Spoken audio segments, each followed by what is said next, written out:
Oh, it's a hot one outside. All right, guys, welcome back to Survival Living here. So, happy Easter.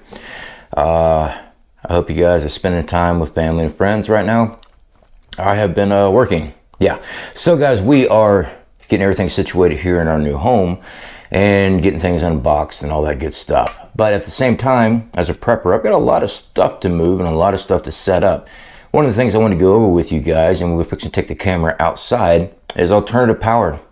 Yeah, you need to have some form of alternative power.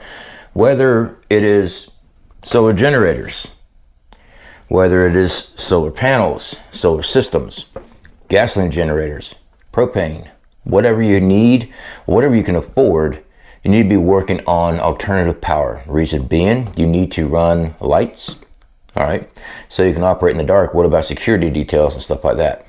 It's nice to have lights. Refrigerators. Besides stocking up canned goods and dry goods, we also stock up frozen meat. All right, fish, beef, and real beef, not that plant-based horse crap, stem cell stuff.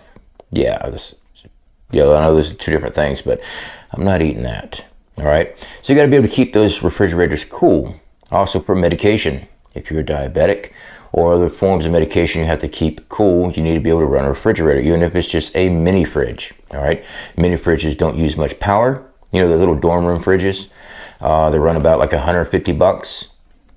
Yeah, something to think about.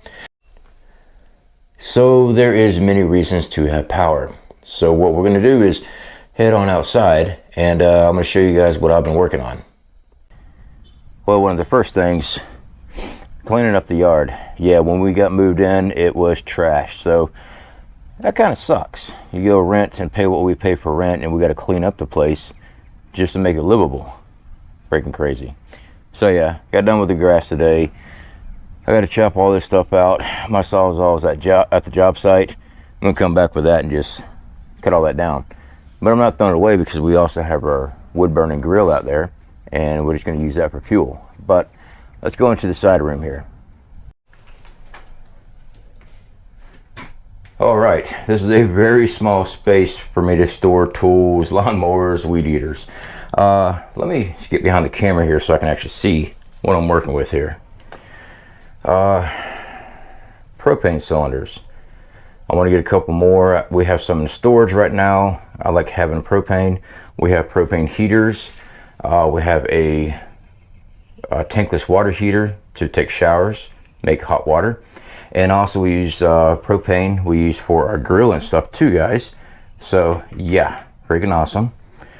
Moving over here, fuel. Mind you, make sure you check your local regulations on fuel and stuff, guys. See how much you can actually properly store.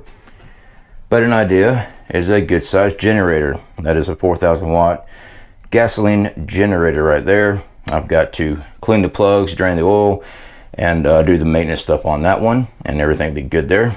Solar light, still gonna put that up. But let's get on over here. This is a mini grid. And that's right, it is a very small mini grid. We have the availability of up to 800 watts of power to come in. It is protected by our EMP Shield. This is a dual charge controller protector. Don't mind the spaghetti. I still have to trim. I just got finished hooking this up. I still got to trim how I want everything ran. We've got two of our V-bores. These are 3,500 watt inverters here. So I did have some commenters talking trash about our V-bore inverters. I've been using them for over a year now, and that was on a daily basis with our home that we built was completely off grid. So yeah, they work fine. So now with this, when I went to rent, I told the realtor, you know, I run a YouTube channel on top of working a real job because they want to see your financials and stuff like that. And they asked me about the channel. I teach people off grid, you know, showed them how we built our own home completely off grid. Says, oh, well, you can't have an off grid house because we're living in the city limits, and that's fine. This here is an emergency power station. All right, that's what this is. Basically, disconnect when a major event happens, whether it be natural disaster or something else. I can hook it up and run my panels outside. Everything can be run right here. I have not run any wiring to the house. That's what drop cords and extension cords are for. As a matter of fact, yeah, I think they're way up there. That way it can provide power to lights, refrigerator, whatever it is I need power for. Yeah, it's all centralized out here. So let's just run across the backyard. Well, let's walk.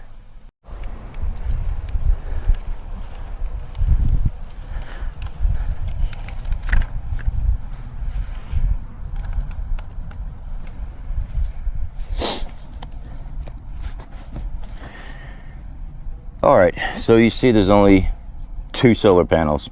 That's only 200 watts. I got them set up on each charge controller by themselves because this is not staying in position. I just want to make sure my cables reach, something I can just deploy really quickly, because I could build a frame for it and everything else, but technically you're not supposed to have that within the city limits like this.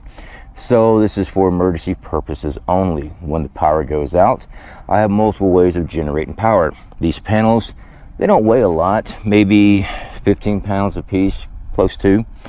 Store them up, bring them right out, run my cables out because they're already hooked up to the charge controller, and quickly connect them in. I can produce up to 800 watts with the small system we have right now. This is the same system that we had in our house, but we had up to 1600 watts. So I still have panels and stuff in storage. I don't know what we're going to do with that just yet. I don't want to get rid of them because I like having solar, and as a prepper I know there's a need to have power. I did get my gym, well, my weight bench and stuff set back up out here. I do go back to the doctor this week to get my arm checked out, finally get to find out what's going on with it, and hopefully they can move fast and fix it so I can start lifting again, because I weighed myself last night. I am 201 pounds. I gained weight since I've been hurt, and that's not muscle. When I was working out all the time, should be a pop-up here somewhere for you guys, I was able to streamline down to 186, but I was freaking ripped. And once I get this arm fixed, I'm gonna be right back at it. I'm hoping I can do heavy lifting again. I know I'm getting older, but in my mind, I don't like being told you can't do something. So we will be able to start exercising, working out again. I do want to get something set up out here in the backyard for a punching bag again, because you'd be amazed working a bag how quickly you develop your muscle tissue and stuff again, your strength for sure. So this is something I want to discuss with you guys, having alternative power. On top of that, make sure you have a way of filtering out water. In my area, you might be able to hear a frog. I've got a huge water ditch running through the backyard.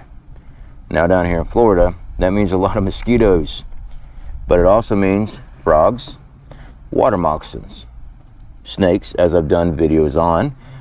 You can eat them, and they're actually really, really good. All right, water moccasin is a poisonous snake, so be careful around that. You don't need to be going to the hospital. Even non-poisonous snakes carry a bacteria in their mouth. If you get bit, your leg, arm becomes infected, you still have to go to a hospital for antibiotics and treatment. So be mindful. Just because a snake is not poisonous, or I should say non-venomous is what I should say, it can still mess up your day, and it can kill you with infection. Also in our local area, we have a retention pond not far from here, and I've already checked it out. There's fish there. Will I plan on doing any fishing in it? Probably not, because it's a retention pond. Retention ponds have all the chemicals and oils and stuff from vehicles washed down in them. So that's within my immediate area. I do have the water filtration systems to purify all this water around me, immediate area, to drink it.